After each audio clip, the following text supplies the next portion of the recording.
Queríamos en esta conversación un poco hablar del escenario venezolano. ¿Cómo se están preparando los partidos políticos, como el caso de ustedes, Voluntad Popular, que ha sido un partido acosado, digamos, en los últimos años, para el escenario que está planteando el chavismo de un evento electoral el 6 de diciembre? ¿Van a participar? ¿No van a participar? ¿Cuál va a ser la respuesta real, tanto de ustedes como del Frente llamado G4 en este escenario?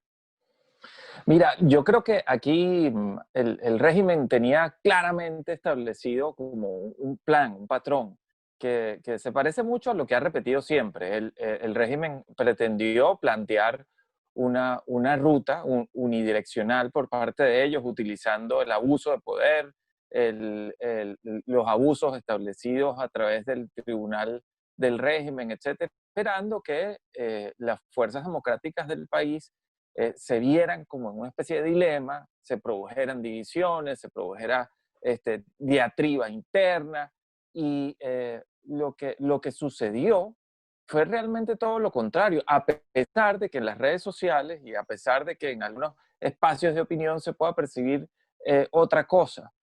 Se ha producido un proceso de coordinación, de entendimiento, de construcción de consensos muy intenso y muy importante, yo creo que sin precedentes inclusive, es decir, la realidad de la persecución de todos los partidos importantes a la vez trajo como consecuencia una conciencia mayor del compromiso. Y entonces en este momento las conversaciones, la dinámica, la sinergia entre los partidos que hacen mayoría en la Asamblea Nacional, los partidos minoritarios en la Asamblea Nacional, los partidos que no tienen representación parlamentaria en la Asamblea Nacional, una dinámica de mucha cohesión. Es más, te cuento, nosotros hemos, utilizando estas plataformas, con las enormes limitaciones que tiene la tecnología en Venezuela, como lo acabamos de vivir, como lo Sí, acabamos de, de, de corroborar en este momento, hemos logrado conectarnos con las estructuras de nuestras organizaciones a nivel nacional de una manera muy intensa y muy cercana, además. Hemos logrado hacer cosas que antes quizá parecían impensables. Hemos logrado poner a hablar a Leopoldo López, que tiene 7 años privado de libertad, mm, ahorita metido en una embajada, ha podido hablar con la gente, se ha podido conectar con la gente. Hemos contactado y reunido a más de 15.000 activistas de Voluntad Popular en los últimos 3 meses en los 335 municipios del país. Hemos contactado con las otras fuerzas nacionales de los partidos y organizaciones políticas a través de los frentes regionales, a través de las estructuras de los partidos, a través de encuentros de la sociedad civil, de los colegios profesionales. Hemos hecho contactos directos con el liderazgo político del país, con más de 45.000 personas en los últimos dos meses a través de estas estructuras. Bueno, te lo estoy contando aquí en confianza, ahorita que estamos conversando. Y quizá eso no se ve, no es una noticia en las redes sociales, pero es un avance gigantesco, gigantesco en lo que significa la capacidad de organización. Si hoy nosotros podemos hacer unas elecciones libres, si hoy hubiese una convocatoria de elecciones libres, las fuerzas democráticas del país tuviesen la capacidad de tener gente organizada, estructurada y fortalecida en los más de 14.000 centros de votación que formalmente pudiesen haber. Si tenemos tanta fuerza y tenemos tanta armonía, ¿por qué se tomó la decisión de no asistir? Porque la decisión de no asistir está basada en una visión y en un plan, en un acuerdo político que se ha ido construyendo y publicando poco a poco. El primer paso fue decir, nosotros queremos participar. El primer gran consenso fue, nosotros queremos participar en unas elecciones, pero esas elecciones tienen que ser libres y estamos listos para participar en unas elecciones, pero tienen que ser libres, con unas características, con unos requisitos mínimos. Y fue tan contundente nuestro planteamiento que la comunidad internacional completa se puso a presionar. Europa, que siempre había sido muy cauta, muy equilibrada, se puso activamente a generar la presión necesaria para que esto fuese posible. Y el resultado fue que el régimen le tiró la puerta en la cara a Europa y al mundo entero, a la comunidad internacional, porque ese no es su plan y ellos no están comprometidos con la democracia.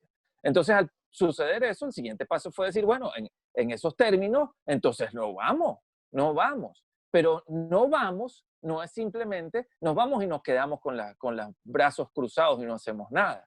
El siguiente paso es construir un gran consenso nacional en una ruta que acompañemos todos. Y esa ruta es el Pacto de Unidad Nacional por la Libertad, que es lo que estamos construyendo ahorita y lo que se llamó al debate en este momento. Hace apenas 24 horas el presidente llamó al debate. Quisiera detenerme allí un segundo, porque las evidencias indican que de cualquier forma, a trocha y mocha, el gobierno va a llevar adelante esa elección, esos comicios, como lo quieras llamar, del 6 de diciembre, inclusive aunque sean desconocidos por buena parte de la comunidad internacional. Entonces, en este contexto, ¿cómo pueden ustedes en tan poco tiempo dar una respuesta contundente que logre galvanizar a la opinión pública venezolana con todas estas limitaciones de las cuales estamos hablando? Mira, ahorita viene el Pacto de Unidad Nacional y toda la discusión y el debate. El pacto va a tener un llamado a la acción. Ese llamado a la acción, en este momento, consultando con mucha gente, haciendo profundos estudios de opinión pública, consultando y construyendo también los consensos, todo parece indicar que hay un enorme consenso sobre que el hecho más movilizador, más motivador y que produce consecuencias reales y concretas es la convocatoria a un referendo generado desde Presidencia y desde la Asamblea Nacional. Ese referéndum tendría el reconocimiento de la comunidad internacional, sería avalado y, digamos, ejerciéndose el trabajo de un CNE que no existe, lo haría la OEA los organismos internacionales, y podríamos tener una consulta real, vinculante, sobre cosas específicas que realmente tengan consecuencias reales. Sobre eso también hay una discusión, qué es lo que se consulta, qué es lo que se somete a referéndum. Hay una primera cosa fundamental que es lo que ¿Cuándo pasó sería el ese día de ayer. referendo? Quizás los primeros días de diciembre, los últimos días de noviembre, muy probablemente, según las cuentas realistas, desde el punto de vista logístico y tecnológico que son posibles, ¿no? Irresponsablemente decirlo, ¿no?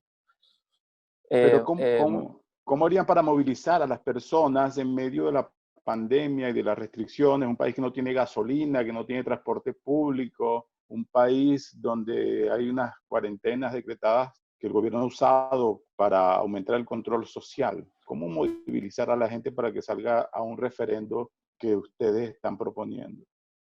Sí, obviamente el proceso de votación en ese referéndum no es un proceso clásico, ¿no? Ni es un proceso, ni es un referéndum convencional, es un referéndum absolutamente especial, en primer lugar, porque es un referéndum destinado a validar mediante la votación popular la ruta para la restitución de la democracia en Venezuela y los mecanismos para poder acceder a financiamiento internacional de forma masiva para poder atender la grave crisis venezolana, la grave crisis social que viven los venezolanos. En segundo lugar, que es completamente especial por la circunstancia logística, sanitaria y social que se vive en Venezuela. Y por eso se está trabajando con personas de alto nivel técnico para que el proceso de elección sea un proceso mixto, es decir, que tú puedas hacerlo presencialmente si las condiciones sanitarias y logísticas te lo permiten, a través de varias opciones tecnológicas para que puedas ejercer tu derecho por varias vías tecnológicas seguras, e inclusive se ha considerado que no sea un solo día, sino que sea un lapso de tiempo para participar.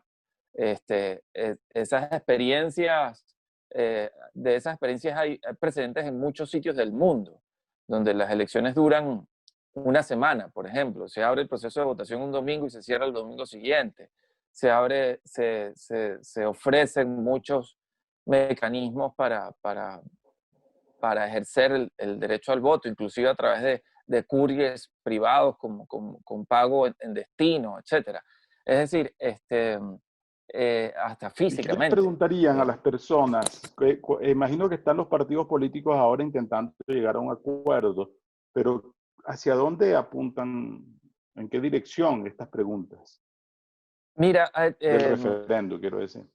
el contenido concreto es parte de la discusión del Pacto de Unidad Nacional, ¿no? Y obviamente el resultado de eso lo veremos quizá en 10 días, el resultado preciso de cómo va a ser lo que se pregunta. Pero los temas gruesos son, en primer lugar, la aprobación de la ruta legal y constitucional para la restitución inmediata de la democracia mediante la concreción de una convocatoria a elecciones presidenciales válidas. Es decir, ponerle concreción a ese tema. El mundo entero en las últimas 3 semanas ha dicho el fraude del 6 de diciembre es un fraude. Eso no son unas elecciones, no lo vamos a reconocer. La solución de Venezuela son unas elecciones presidenciales libres. Ajá, entonces, ¿cómo llegamos a las elecciones presidenciales libres si el régimen no quiere hacerlas? Este referéndum puede ser útil para, en primer lugar, la convocatoria a eso. En segundo lugar, como eso no es inmediato y mágico, tiene que haber una validación para poder acceder masivamente por parte del el gobierno interino a recursos para atender socialmente la crisis. Es decir, no podemos seguir en esta dinámica desgastante y terriblemente difícil, mediante la cual ayer se publicó una licencia para atender a los héroes de la salud que se tardó meses en cumplir un procedimiento burocrático que en condiciones normales debió haber durado días, ¿no? Entonces, ese tipo de limitaciones para poder atender a la gente, tenemos que romperlas con una validación del voto popular y con un reconocimiento legal a los poderes de atender a la gente que tienen que darse. Y la tercera cosa, que yo creo que es fundamental también sobre la consulta a la gente, es el tema de el verdadero poder que va a ejercerse en Venezuela de aquí a la celebración de las elecciones presidenciales. Tú me dirías, me preguntas, ajá, ¿y qué pasa el 5 de enero? ¿Qué pasa el 5 de enero con la Asamblea Nacional? Yo creo que ese tema Es la gran no es pregunta. ese tema no es un tema de consulta en un referéndum como ese, por 2 razones. En primer lugar, porque la respuesta para eso está en el Estatuto de la Transición, en el artículo 233 de la Constitución.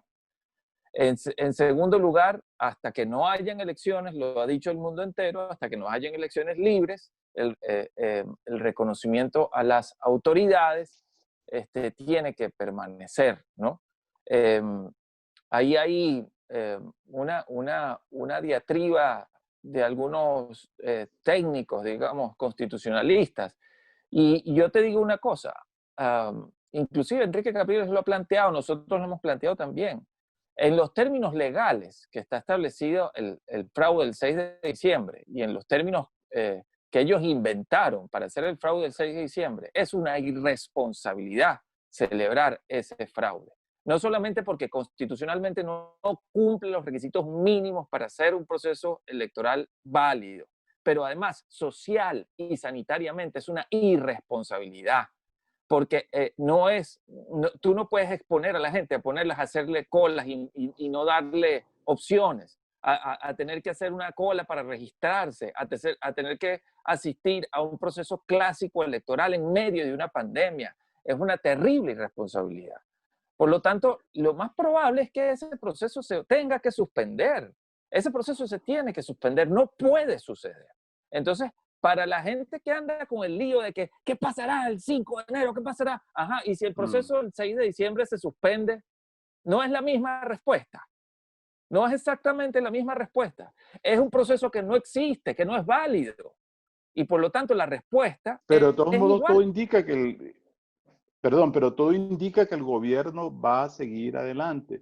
Uno de los grandes problemas que ha tenido la oposición, especialmente este movimiento encabezado por Juan Guaidó, es la dificultad de ejercer el poder real, ese poder simbólico que tiene como presidente encargado, que es reconocido por unos 60 países. Pero ¿cómo transformar eso? ¿Con qué se come eso? Por ejemplo, ese aporte para el personal sanitario que están intentando dar choca con el gobierno porque el chavismo no va a permitir usar la plataforma bancaria para hacer esos pagos y ni siquiera está permitiendo, ya bloqueó AirTV, que es esta plataforma para pagar en divisas. Es decir, ¿dónde podemos separar el voluntarismo político de la realidad? Esa es una pregunta que se hace muchísima gente en la calle y por eso, aunque todavía la oposición organizada es mayoría según las encuestas, hay como una especie de desaliento entre las personas que uno conoce y consigue en la calle. Es una pregunta complicada, ¿me entiendo? Mira, te digo aquí en confianza. ¿Tú crees que nosotros no deseamos que el cese de la usurpación se hubiese producido hace meses? Claro, claro que lo deseamos. O sea, es, es obvio que todos los venezolanos, inclusive nosotros, tenemos una especie de sentimiento encontrado o de decepción de no haber logrado el objetivo tan rápido como quizás vimos que se podía haber logrado. Ahora, eso nos va a detener, eso nos va a frenar. No, no nos puede frenar y tampoco nos puede llevar al suicidio, ¿no? Entonces, ¿cuál es el planteamiento que estamos haciendo? Precisamente, ese referéndum quizá puede darnos herramientas y poderes y fuerzas que nos permitan una capacidad logística, operativa y de concreción a nivel nacional e internacional, inclusive hasta financiero, este, que, que, que nos permita avanzar mucho más rápido, por una parte. Por otra parte, Pero no está claro que ese poder ya lo tienen delegado, perdón, está claro que ese poder ya lo tienen delegado. Inclusive hubo una consulta el 16 de julio de 2017 donde la gente se manifestó en un movimiento de calle que expuso cuán mayoría es la oposición en Venezuela. Es decir, ya ustedes tienen ese mandato a través inclusive de la mayoría en el Parlamento, mayoría que nunca pudieron ejercer. No es contradictorio ahora intentar renovar eso cuando las condiciones son tan adversas. fíjate, en primer lugar, la comparación con el 16 de julio es pertinente porque lo que sucedió allí fue una consulta. Lo que se está tratando de hacer es que este referéndum no tenga las debilidades que tuvo aquel, en primer lugar. Y en segundo lugar, que sea realmente, que nos dé realmente la capacidad de ejecutarlo. En segundo lugar,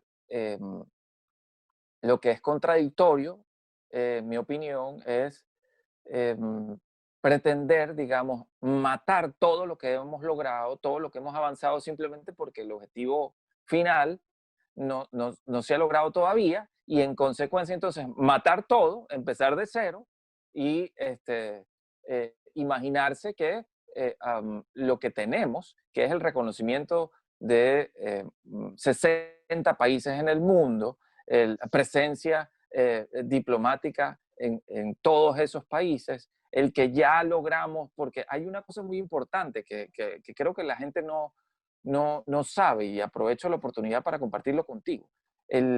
La licencia que se aprobó ayer, y eso es fundamental, es una licencia que no solamente está destinada a el sistema financiero de héroes de la salud, sino que eso fue toda una épica complicadísima, porque como sabes, cuando se aprobó el presupuesto público en la Asamblea Nacional, la ejecución de ese presupuesto público se iba a hacer a través de la OEA.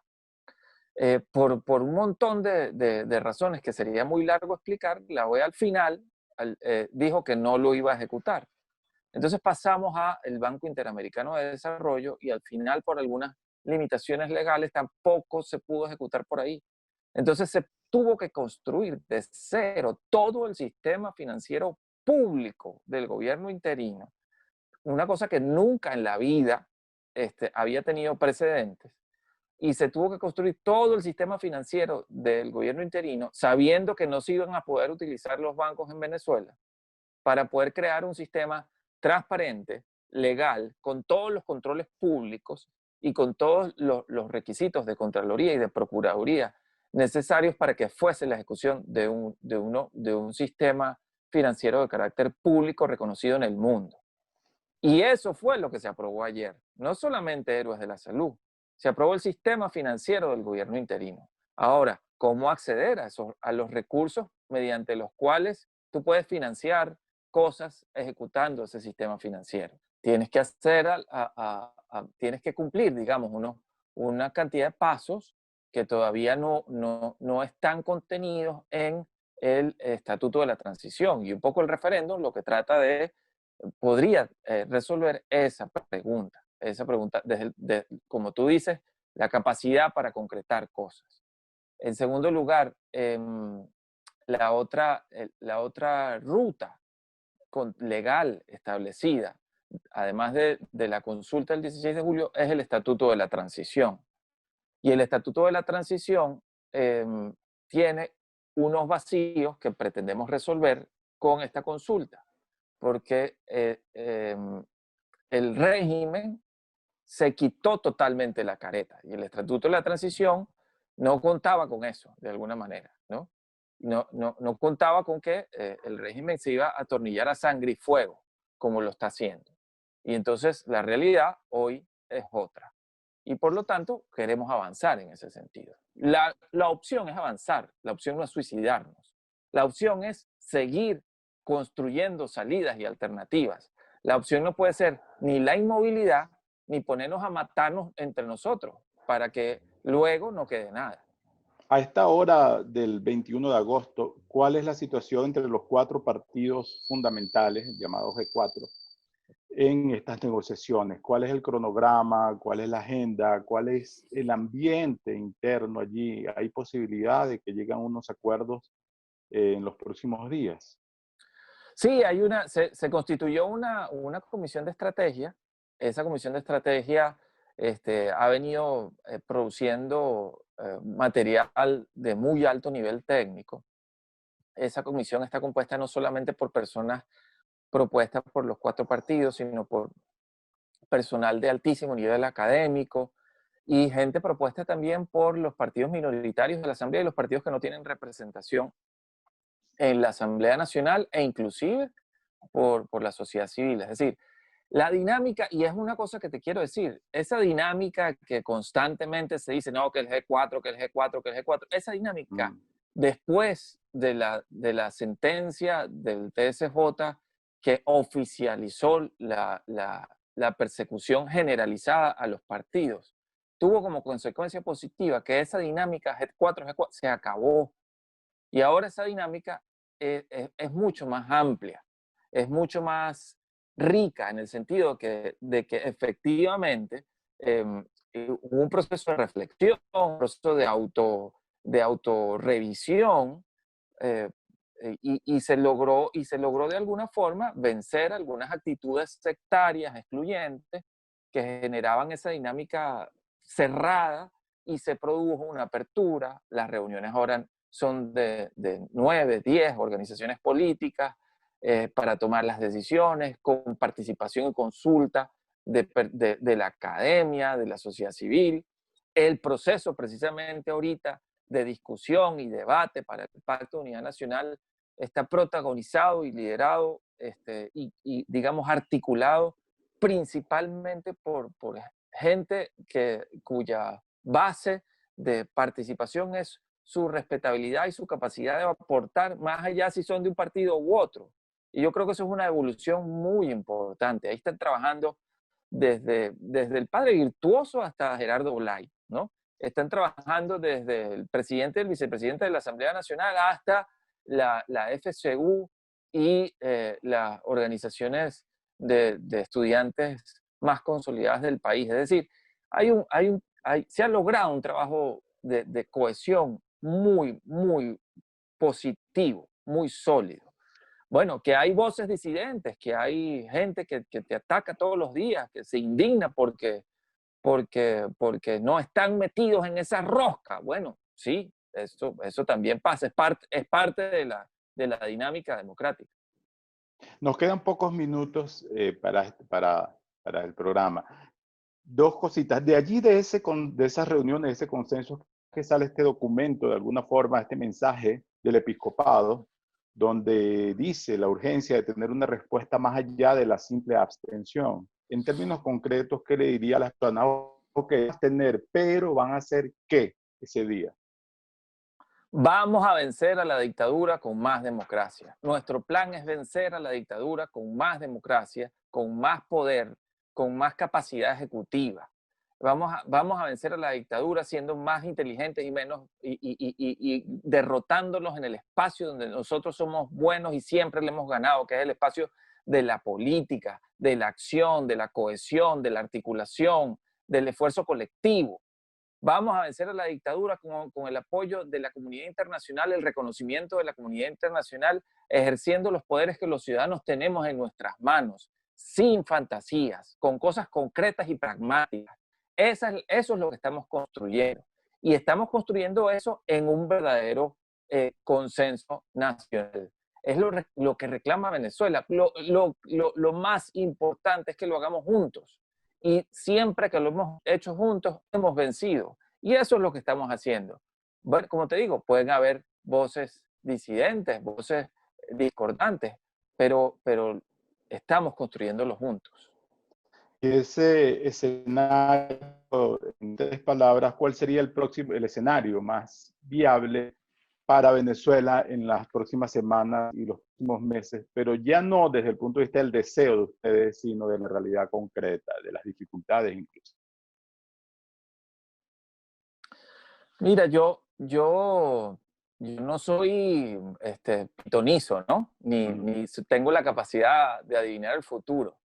Pero sí te puedo decir cuáles son los escenarios que nosotros hemos construido. Y el escenario que nosotros hemos construido está basado en lograr una movilización nacional importantísima, una reconexión de la política con la gente, lograr después unas capacidades de acción concreta, con mayor apoyo internacional en el financiamiento y en los poderes ejecutivos, forzar con esto la posibilidad de ir avanzando en la concreción de una agenda electoral que nos permite ponerle una fecha precisa en el término de los próximos meses a una elección presidencial y forzar de esa manera que esa elección presidencial sea aceptada inclusive por el régimen con el apoyo y la fuerza de la comunidad internacional, pero también con el compromiso interno de la gente movilizada. Si nosotros hacemos confluir esas tres cosas, es decir, el poder de ejecución por parte del gobierno interino, la movilización de la gente y el apoyo más concreto, digamos, hacia un objetivo específico, que es la convocatoria de las elecciones presidenciales, la dinámica va a cambiar y es perfectamente posible y lograble. Y no hay que esperar muchos años, se puede lograr en meses. Pero tenemos que hacer confluir esas estrellas de alguna manera y es lo que estamos tratando de hacer. Bueno, muchísimas gracias, señor Graterón. Es un gusto haber podido conversar, haber llevado un mensaje, al menos desde el punto de vista de ustedes, de lo que está ocurriendo en Venezuela. Gracias, gracias a ti, es un verdadero placer.